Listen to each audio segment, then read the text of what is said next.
Latest chika doon ay panginia Bill Mariano. Hinulaan ng manghuhula kung hiwalay na ba talaga ang dalawa. Ito nga ang katotohanan, may forever talaga sila. Dominic Pangilinan and Bel Mariano. Si Donato Antonio Laksa Pangilinan, Feb 10, 1998. Matapos kong humingay ang bonggang-bongga, bigla na lang nagpahinga. Okay naman ito ngayon. Yung karera niya, okay lang. Ang mangyayaring maganda sa karera niya ay pwedeng bago magtapos taon hanggang next year. Pag sa pag-ibig naman, pag-ibig. Yung Dominic Pangilinan. Tahimik lang din siya. Pero meron. Meron.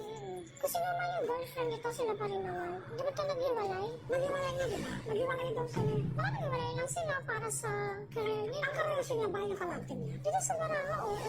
So, hindi sila naghiwalay. Kasi nang ano, di ba? Kung yung pagsasama nila, magkukumpay daw sila sa isa't isa. O baka naman sa career niya. Yun nga yun. Career na lang. Kasi parang gusto din ito, tahimik lang relasyon. Focus lang siya ngayon sa career. Mag-iingay siya sa mga susunod na panahon hanggang sa isang taon. Pagkatapos na, parang yun lang yun.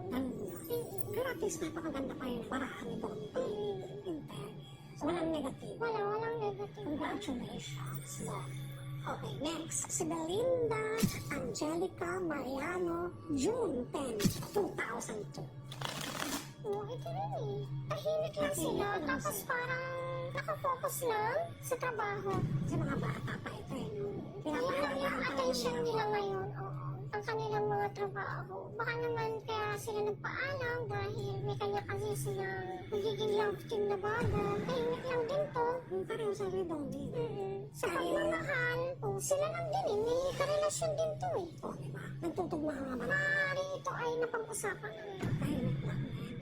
Galing, no? Nagtutugma. Maaaring ito ay talagang napag-usapan. Pinag-usapan, pinagplanuhan para sa kinabukasan din. Yan ang kaldama yan. Okay, next.